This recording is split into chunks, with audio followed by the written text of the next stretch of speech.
अस्सलाम वालेकुम प्यारे बच्चों। सुंदरी जंगल में रानो चिड़िया अपनी सौतेली माँ के साथ रहती थी। जब रानो चिड़िया पैदा हुई थी तो रानो की माँ फौत हो गई थी। रानो के अब्बू उसकी देखभाल के लिए सुंदरी कवि से शादी कर ली। रानो के अब्बू का नाम नीलू चिड़ा था। एक दिन नीलू चिड़ा सुंदरी से कहता है, सुंदरी तुम रानो की देखभाल करना, मैं काम पर जा रहा हूँ। कैसी बातें करते हो नीलू जी, ये भी कोई कहने वाली बात है। आज तक मैंने कभी आपको शिकायत का मौका दिया है। अब रानो की परेशानी बिल्कुल भी ना करें, मैं इसकी देखभाल बहुत अच्छे से करूंगी, आप बेफिक्र हो जाएं। अब रानो चिड़िया की उम्र 2 साल हो चुकी थी। नीलू चिड़िया के काम पर जाने के फौरन बाद ही सुंदरी कवि फोन करके अपने दोस्त को बुला लेती है। कुछ ही देर में उसका दोस्त घर पहुंच जाता है। कालू जी देखो, आज बहुत अच्छा मौका मिला है। नीलू चिड़िया जंगल में काम पर चला गया है। अब नीलू वहाँ से 2-3 दिन बाद लौटेगा। आप इस बच्ची को ठिकाने लगा दो, रोज रोज का मसला खत्म हो। बात तो आपकी ठीक है, लेकिन अगर बच्ची को घर में ही ठिकाने लगाएंगे तो पड़ोस वालों को पता चल जाएगा, इस तरह हम फंस जाएंगे। अच्छा तो आप फिर ऐसा करो, इस बच्ची को जंगल में ले जाकर ठिकाने लगा दो, इस तरह किसी को कुछ भी पता नहीं चलेगा और अपना भी काम हो जाएगा। थोड़े दिनों के बाद उसके बाप से घोंसला अपने नाम करवा लूंगी, फिर उसको भी ठिकाने लगा देंगे। दोनों की ये सारी बातें रानो चिड़िया सुन लेती है। मैंने आपकी सारी बातें सुन ली हैं। अब्बू घर आ जाए, मैं आपकी सब बात अब्बू को बताऊंगी। आप इस कालू अंकल से मिलकर मुझे मेरे पापा को मारना चाहते हो। कालू जी जल्दी करो, इस बच्ची ने तो हमारी सारी बातें सुन ली हैं।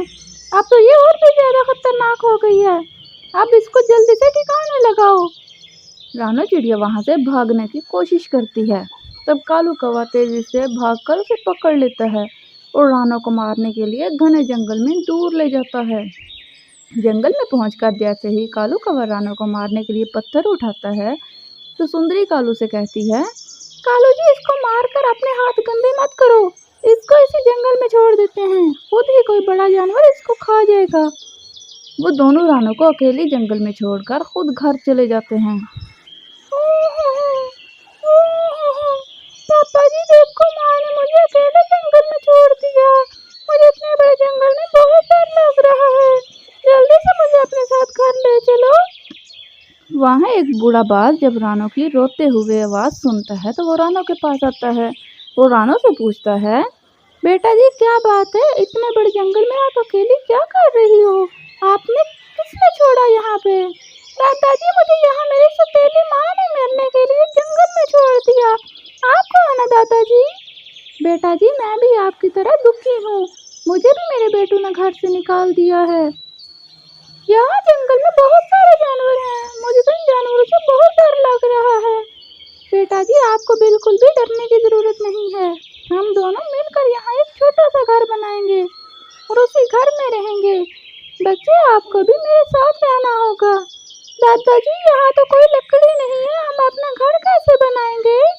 नहीं बेटा जी, हम लकड़ी का घर नहीं बनाएंगे, हम अपना घर बांस से तमीर करेंगे।